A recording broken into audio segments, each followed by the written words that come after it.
I prefer the concrete, the graspable, the provable. You'd make a splendid computer, Mr. Spock.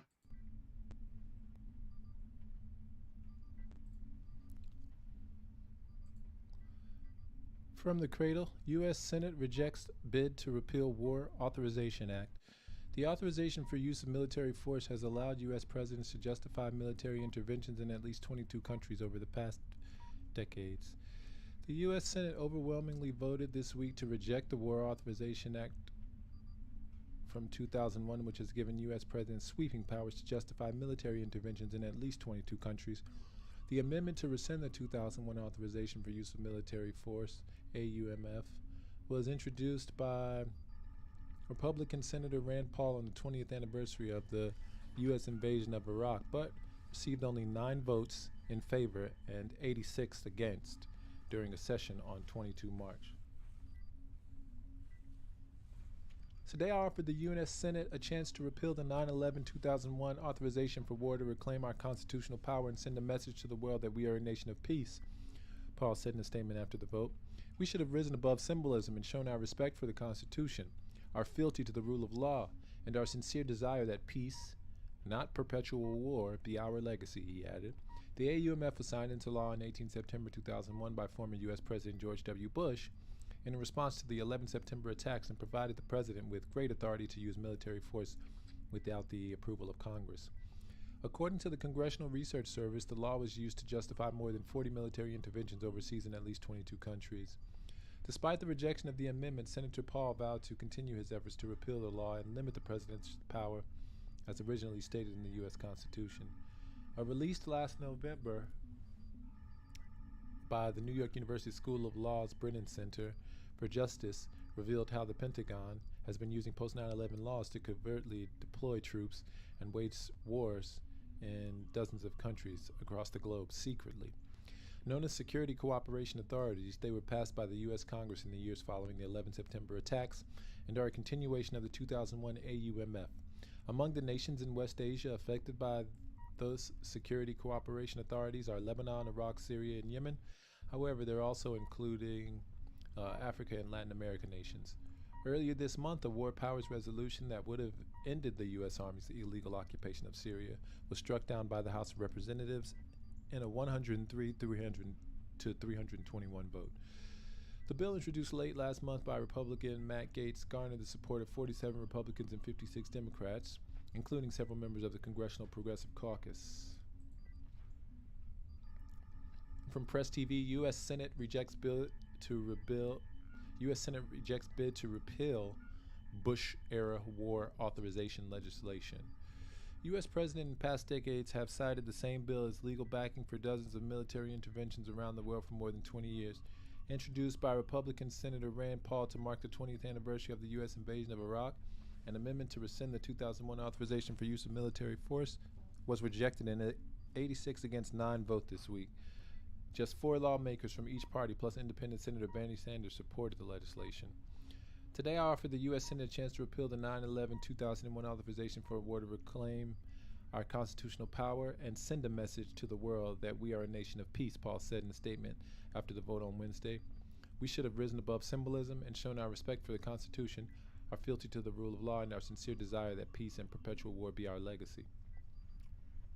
Or that peace, not perpetual war, be our legacy. Paul wrote in an earlier remark posted on Twitter that several U.S. presidents had abused the war authorization bill. It was originally intended to go after those who attacked U.S. on 9/11, yet presidents have for over 2 decades abused the AUMF to justify military operations in at least 22 countries and against groups that did not exist on 9/11, Paul tweeted. Following the September 11, 2001 terror attacks, then President George W. Bush passed a law in Congress and signed it just days later on September 18th, pledging to stamp out global terrorism. Each president since 2001 has used the bill as legal backing for dozens of military interventions across the globe, invoking the Bush-era bill to sanction more than 40 different interventions overseas, according to the Congressional Research Service. The AUMF's been applied entirely in Muslim-majority countries such as Afghanistan, Iraq, Syria, Libya, Somalia, and Yemen, and it's resulted in the deaths of nearly 1 million people, costing more than $8 trillion, according to a 2021 report prepared by Brown University's Cost of War Project.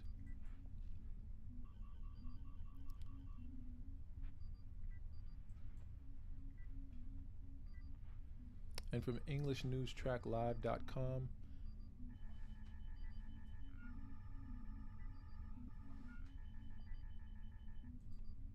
U.S. Senate declines to repeal the 2001 War Powers Act. A proposal to repeal a law from 2001 that was interpreted to give the White House sweeping war powers was overwhelmingly rejected by the U.S. Senate. Over the course of more than 20 years, several presidents have used the same law to justify dozens of military interventions around the world.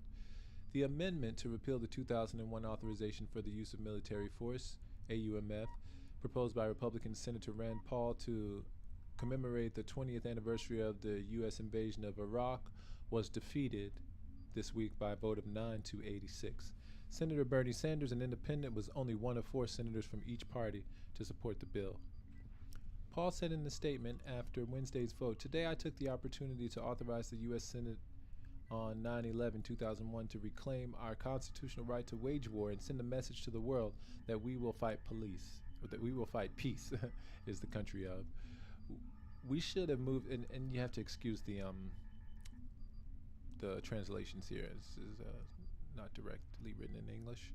"We should have moved beyond symbolism and expressed our allegiance to the rule of law, our respect for the Constitution, and our sincere desire that peace, not endless war, will be our legacy." The amendment should have repealed the AUMF after a 6-month period, as well as the authorization for the U.S. war in Afghanistan, which would remain in effect after the troops leave in 2021.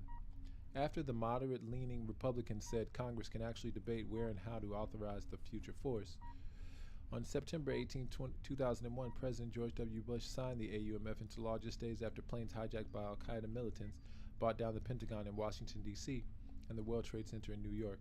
According to the Congressional Research Service, although the bill was intended to authorize military action against perpetrators of terrorist attacks, every president since Bush has used it to approve more than 40 different interventions abroad.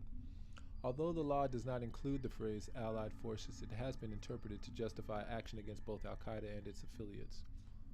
Despite this, AUMFs have been used for military action in at least 22 countries since 2001, beginning with Afghanistan by President Bush, Obama, Trump, and Biden.